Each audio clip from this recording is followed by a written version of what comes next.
Alam nyo ba na kahit nasa first trimester pa lang ako, pwedeng-pwede na naming malaman kung anong gender ni baby?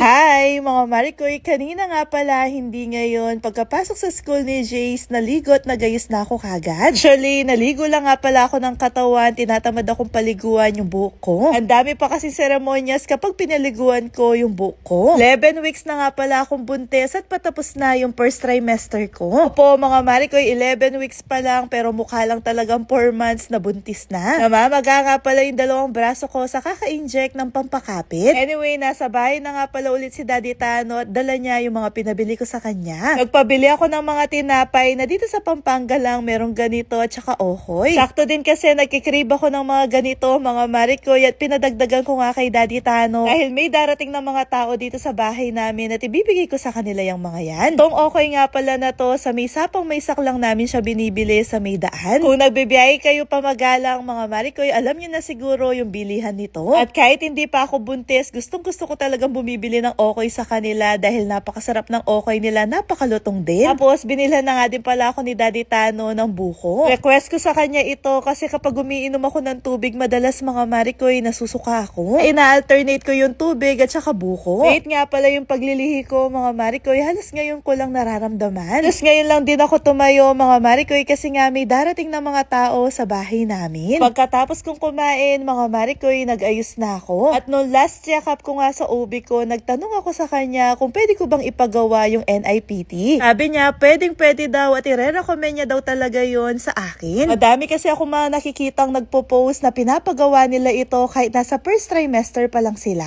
At kahit 11 weeks pa lang nga akong buntis mga Marikoy, pwede ko nang malaman kung anong gender niya. Para mawala pala yung hilo ko, nagpabango ako gamit itong Gentle ng Jace Merin Cologne. Gustong gusto ko itong inaamoy, amoy baby kasi kaya nilagyan ko din si Daddy Tano. Itong natapos kami magpabango ni Daddy Tano, dumating na yung hinihintay namin galing sa Gene Planet Philippines. Siya nga pala yung kukuha ng dugo sa akin mga Marikoy, pero bago niya ako kinuhanan, pina-explain ko muna lahat sa kanya. Alam nyo ba, sa NIPT test, bonus na lang na malaman yung gender ng baby. Dahil sa test na to, malalaman mo din yung mga chromosome abnormalities, tulad na lang ng Down syndrome at saka marami pang iba. Siyempre, nagpipray kami ni Daddy Tano na sana walang ganong resulta. Meron man, siguro will na yun ni God at tatanggapin namin siya ng buong buo. At ang importante mga Marikoy, malalaman namin kagad dahil sa test na to. Mas magiging ready kami kagad. At alam nyo naman, may history kami, merong autism si Jace pero hindi po nadedetect ng test na to kung magkakaroon din ng autism yung second baby namin. Pero nadedetect niya yung mga chromosome abnormalities. At kahit na kinakabahan ako mga Marikoy, gustong gusto ko talagang ipagawa ito dahil ayoko nang maranasan pa yung naranasan ko dati kay Jace na hindi talaga ako ready. Ngayon, kahit anong maging resulta, gusto ko ready